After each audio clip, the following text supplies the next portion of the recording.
অতিরিক্ত গরমে ছোট বড় সবারই আইসক্রিম খেতে মন চায়, কিন্তু সবসময় কিনে খাওয়া সম্ভব হয়ে ওঠে না।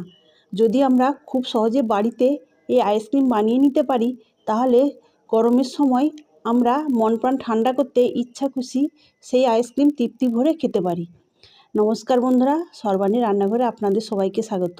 বন্ধুরা, আজকে আমি আপনাদের সঙ্গে শেয়ার করব বাড়িতে কিভাবে পাকা আম দিয়ে মোল্ড ছাড়া চায়ের কাপে খুব সহজ পদ্ধতিতে আইসক্রিম বানিয়ে নিতে পারবেন তার রেসিপি। আশা করি বন্ধুরা আজকের রেসিপি আপনাদের খুবই ভালো লাগবে। তাহলে চলুন রেসিপিতে যাওয়া যাক। আইসক্রিম তৈরি করার জন্য এখানে আমি 4টে পাকা আম নিয়েছি। তো দেখুন বন্ধুরা, 3টে এইরকম ছোট সাইজের আর নিয়েছি একটা বড় সাইজের। এখন আমি এই আমগুলোকে পরিষ্কার করে ধুয়ে নেব, তারপর খোসা ছাড়িয়ে ছোট টুকরো করে কেটে নেব। তো দেখুন বন্ধুরা, এখানে আমগুলোর খোসা ছাড়িয়ে পরিষ্কার করে কেটে নিয়েছি এইভাবে ছোট টুকরো করে। এখন আমি এই আমগুলোকে মিক্সি জারের মধ্যে দিয়ে পিউরি তৈরি করে নেব। এখানে দেখুন বন্ধুরা, একদম ফ্রেশ এবং মিহি পিউরি বার করে নিয়েছি। এখন আমি এটাকে একটা বাটি মাপ করে নেব। আমের পিউরিটা এই বাটির মাপে 1 বাটি হয়েছে। এটাকে এখন আমি কড়ার মধ্যে দিয়ে দেব। আর এখন আমি এর মধ্যে দিয়ে দেবো যেই বাটির মাপ করে আমি আমের পিউরিটা নিয়েছিলাম, সেই বাটির মাপে হাফ বাটি জল আমি এর মধ্যে দিয়ে দিলাম। এখন আমি এর মধ্যে দিয়ে দেবো চিনি।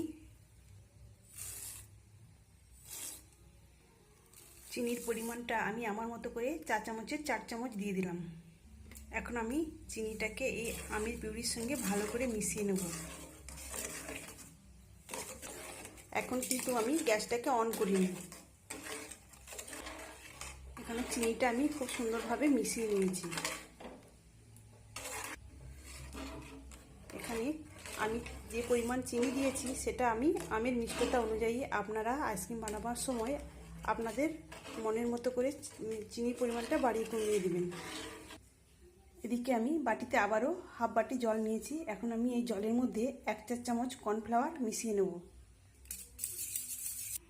কর্নফ্লাওয়ারটা জলের মধ্যে মিশিয়ে নেওয়ার পর আমি এই আমের সঙ্গে দিয়ে দিলাম। কর্নফ্লাওয়ার মেশানো জলটা দেওয়ার পর আবারও আমি ভালো করে মিশিয়ে নেব। এখানে আমি সব কিছু সুন্দর করে মিশিয়ে নিয়েছি। এখন আমি গ্যাসটাকে অন করে দেব। গ্যাসটাকে আমি অন করে দিয়েছি। এখন আমি এইভাবে অনবরত নাড়তে থাকবো। তাহলে বন্ধুরা দেখতে পেলেন, এখানে আমি 1 বাটি আমের পিউরির সঙ্গে 1 বাটি জল দিয়েছি।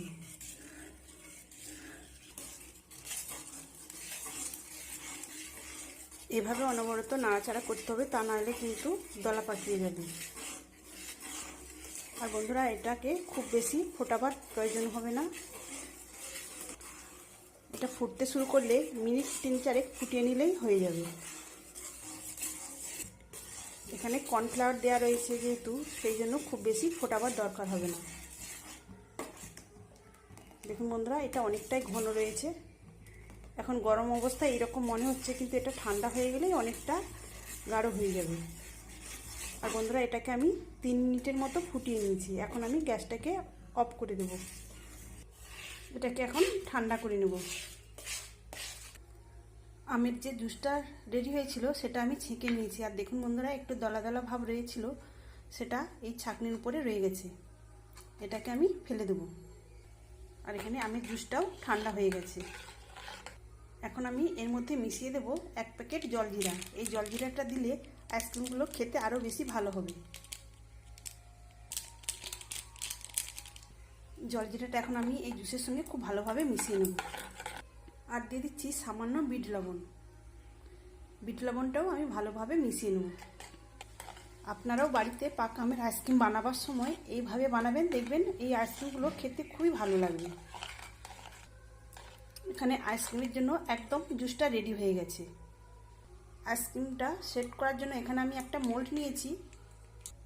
আর বন্ধুরা এরকম মোল্ড না থাকলেও অসুবিধা নেই, এরকম চায়ের কাপ থাকলেও আইসক্রিমগুলো সেট করা যাবে। এখন আমি একটা হাতার সাহায্যে এই জুস নিয়ে ওই কাপের মধ্যে দিয়ে দেব। তো দেখুন বন্ধুরা, একদম ভর্তি করে দিইনি, খানিকটা ফাঁকা রেখেছি।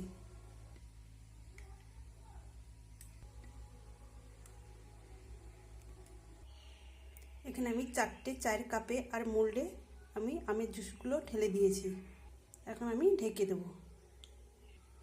এখানে আমি মোল্ডটা ঢেকে দিয়েছি আর এখানে চায়ের কাপগুলো ঢেকে দেওয়ার জন্য এরকম প্লাস্টিক পেপার নিয়েছি। প্লাস্টিক পেপারটা এইভাবে দিয়ে আমি একটা গার্ডার দিয়ে আটকে দেবো।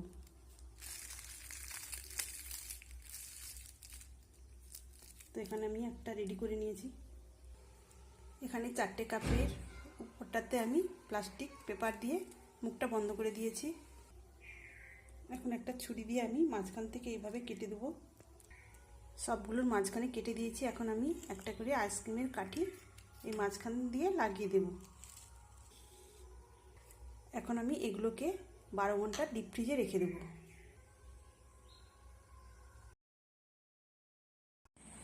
ডিপ ফ্রিজ থেকে 12 ঘন্টা পর আইসক্রিমগুলো বার করে নিয়েছি।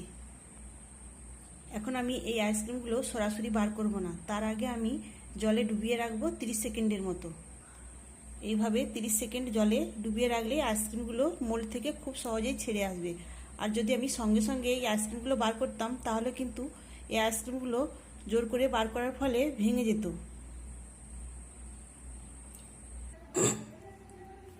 তো দেখুন বন্ধুরা, কত সুন্দরভাবে আইসক্রিমগুলো জমাট বেঁধেছে আর দেখতে কতটা সুন্দর হয়েছে।